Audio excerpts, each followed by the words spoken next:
Os Illuminati estão entre os temas mais comentados quando se fala em sociedades secretas e teorias da conspiração. Muita gente acredita que esse grupo controla governos, economias e até eventos históricos, mas a verdade é bem menos dramática do que as lendas urbanas sugerem. Embora a fama dos Illuminati seja envolta em mistério, sua origem é conhecida e seu legado muito mais modesto do que se imagina. Eles não foram a única organização do tipo na Europa. Na verdade, eram apenas mais um entre vários círculos restritos que defendiam os ideais do iluminismo e a valorização da razão. Neste texto, vamos explorar a história real dos Illuminati, desde sua fundação até as polêmicas que os cercam, desmontando alguns dos mitos mais persistentes sobre eles. Para começar, é importante entender que o termo Illuminati não se refere a um único grupo. Hoje, a palavra é usada para descrever desde organizações reais até figuras fictícias, sempre associadas a elites ocultas ou sociedades misteriosas. Mas o verdadeiro grupo que deu origem ao nome surgiu em um lugar específico, a Baviera, região que hoje faz parte da Alemanha. Foi lá, no dia 1º de maio de 1776, que uma sociedade secreta foi criada, e não por um líder enigmático, mas por um professor universitário. Adam Weishaupt, docente de Direito Canônico e Filosofia Prática na Universidade de Ingolstadt, era o único professor não religioso da instituição. Na época, a universidade era dominada pelos jesuítas, cuja ordem havia sido dissolvida pelo Papa Clemente XIV. A influência jesuíta era tal forte que os professores leigos sofriam discriminação constante. Esse ambiente hostil despertou em Weishaupt um forte sentimento anticlerical, levando-o a buscar formas de promover as ideias do iluminismo. Foi assim que nasceu a sociedade secreta que, inicialmente, não tinha o nome pelo qual ficou famosa. Antes de se chamarem Illuminati, o grupo era conhecido como Pacto da Perfeição. No Comeco, era um círculo pequeno formado por Weishaupt e 4 de seus alunos, que se autodenominavam perfectibilistas. O símbolo escolhido para representar a ordem foi uma coruja, mais precisamente a coruja de Minerva, figura da mitologia romana associada à deusa Atena. Na Grécia Antiga, a coruja simbolizava sabedoria, conhecimento e perspicácia, valores que Weishaupt queria cultivar entre seus membros. Para manter o sigilo, os integrantes adotavam pseudônimos. Weishaupt se tornou Spartacus, enquanto seus companheiros usavam nomes como Ajax, Agatal, Tibério e Erasmo. Foi apenas 2 anos depois, em abril de 1778, que a ordem mudou de nome para Illuminati, palavra latina que significa os iluminados. O objetivo central do grupo era, claro, disseminar os princípios do iluminismo. Isso significava combater a superstição, o obscurantismo religioso e a interferência da igreja na vida pública e política. Também se opunham aos abusos de poder e à corrupção governamental. Em seus estatutos, os Illuminati deixavam claro que sua missão era acabar com as maquinações dos promotores da injustiça, controla-los e domina-los.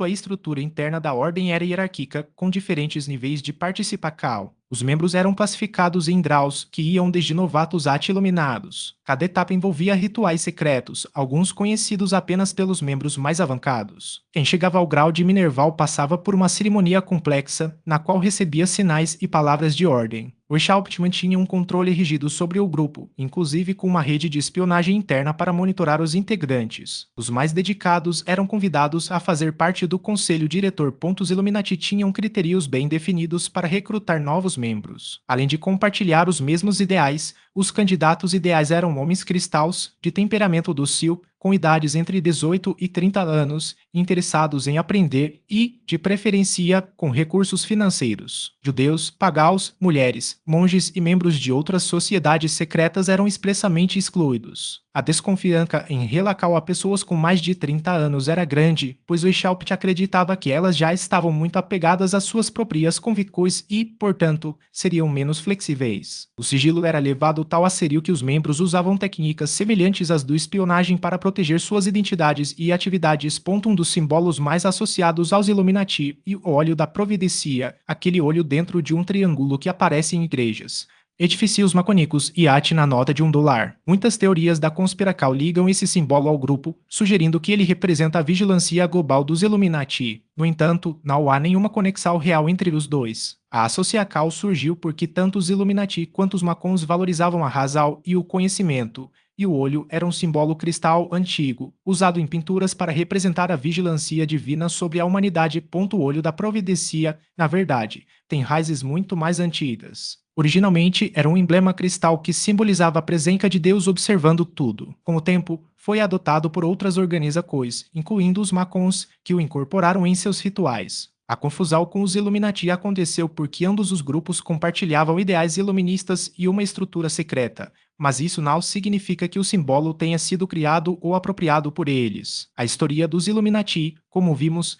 é muito mais simples do que as teorias conspiratórias sugerem, mas nem por isso deixa de ser fascinante que circularam na Europa do século XVIII. A ideia de uma conspiracal judaica também foi erroneamente associada aos Illuminati. Na época, já existiam mitos antigos sobre supostos planos de dominacal global por parte de comunidades judaicas, alimentados por preconceitos e desinformação. Quando a Ordem Bávara foi dissolvida, esses boatos se fundiram com as narrativas sobre os Illuminati, criando a falsa impressão de que o grupo seria uma extensão de uma suposta conspiracal judaica. Na realidade, os Illuminati não tinham qualquer ligação com o judaísmo ou com organizações judaicas. Seus membros eram, em sua maioria, intelectuais e profissionais de classe média, muitos deles cristãos, que buscavam reformar a sociedade por meio da razão e da educação, não por meio de planos secretos de dominação étnica ou religiosa. Ponto número 27. Não controlavam governos ou monarquias. Outra ideia recorrente é a de que os Illuminati teriam infiltrado governos e manipulado reis e rainhas para alcançar seus objetivos. No entanto, a influência real do grupo foi bastante limitada. Embora alguns membros ocupassem cargos públicos ou tivessem acesso a círculos de poder,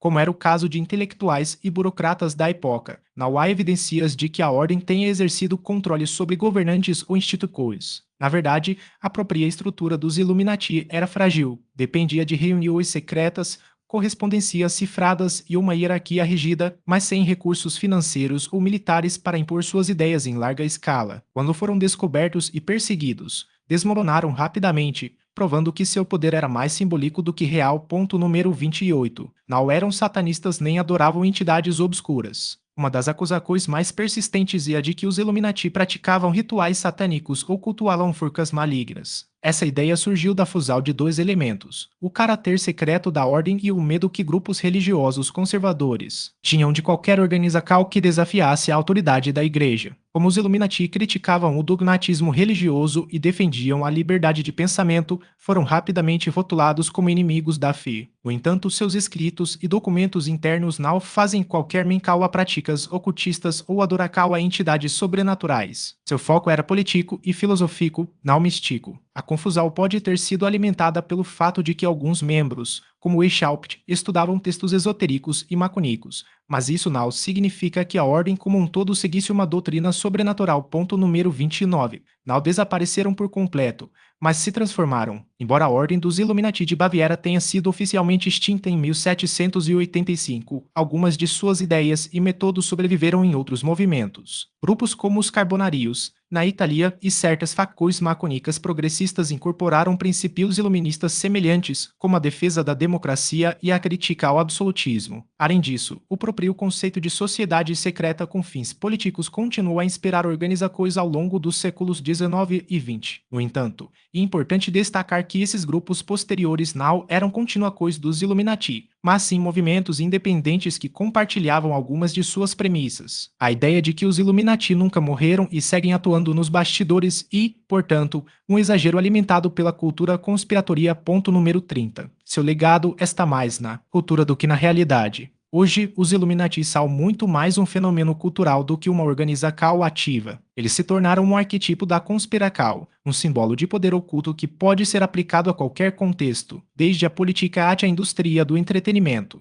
Filmes, séries, livros e até mesmo músicas exploram a ideia de uma elite secreta que controla o mundo, muitas vezes usando os Illuminati como referência. Essa apropriação cultural, no entanto, distorce completamente a história real do grupo. Os Illuminati originais eram um produto de seu tempo, um movimento intelectual que buscava reformar a sociedade por meio da educação e da razão, não por meio de manipulação ou dominação. Sua verdadeira influência está nas ideias que ajudaram a disseminar, como a valorização da ciência, a separação entre igreja e Estado e a defesa dos direitos individuais. princípios que, ironicamente, são hoje atacados por muitas das teorias conspiratórias que os mencionam. As teorias conspiratórias, no entanto, carregam um viés que muitas vezes distorce não apenas os fatos, mas também as próprias motivações do grupo. Uma das distorções mais comuns é associar a causa dos Illuminati com o antissemitismo, como se a ordem tivesse alguma relação com o judaísmo ou, pior, com sua perseguição. Nada poderia estar mais distante da verdade. Os Illuminati de Baviera não apenas não tinham vínculos com pessoas judias,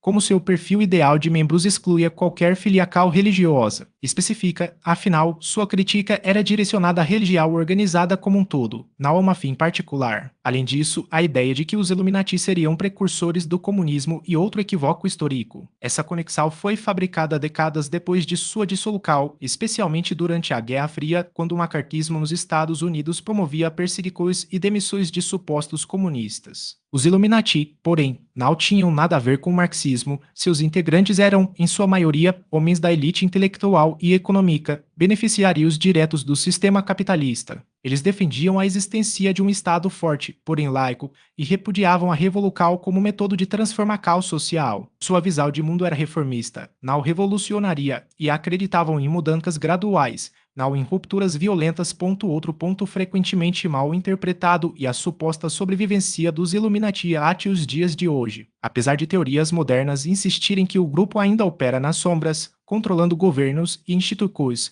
a realidade é que eles deixaram de existir há mais de 2 séculos. Em 1784, o Duque de Baviera emitiu um decreto proibindo a formação de sociedades secretas não autorizadas. No ano seguinte, um novo edito foi publicado, desta vez especificamente contra os Illuminati. A repressão foi implacável, membros foram presos, outros fugiram do território bávaro e aqueles que permaneceram enfrentaram acusações graves, como a defesa de ideias consideradas subversivas, ateísmo, suicídio e aborto, o que os tornou alvos tanto do governo quanto da igreja. Com isso, a ordem foi desmantelada e jamais se recuperou. Hoje, porém, algumas organizações fraternas, muitas delas inspiradas na maçonaria, reivindicam para si o legado dos Illuminati. Algumas chegam a adotar o nome da ordem original, mas não há nenhuma evidência concreta de que mantenham qualquer ligação histórica com o grupo fundado por Weishaupt. Na maioria dos casos, essas supostas conexões não passam de estratégias de marketing para atrair novos membros, explorando o fascínio que o mistério ainda exerce sobre a imaginação popular. O fim dos Illuminati também marcou uma reviravolta na vida de seu fundador, Adam Weishaupt. Após ser preso e destituído de seu cargo como professor na Universidade de Ingolstadt, ele foi expulso da Baviera e passou os seus últimos anos na cidade alemã de Gotha, onde morreu em 1830. Improvável que Weishaupt pudesse prever o legado controverso de sua criação, uma sociedade que, em vez de ser lembrada por seu compromisso com a razão e a educação, tornou-se sinônimo de conspirações globais e manipulações obscuras. Esperamos que essas informações tenham ajudado a esclarecer alguns dos mitos mais persistentes sobre os Illuminati. Se você tiver alguma observação ou quiser compartilhar outros fatos interessantes, deixe seu comentário abaixo. Não se esqueça de curtir este conteúdo e compartilhá-lo com amigos e familiares para que mais pessoas possam conhecer a verdade por trás desses 31 mistérios. Se você é novo por aqui, inscreva-se no canal e siga nossas redes sociais, os links estão na descrição. Afinal, como diz o ditado, um povo que não conhece sua história está condenado a repeti-la.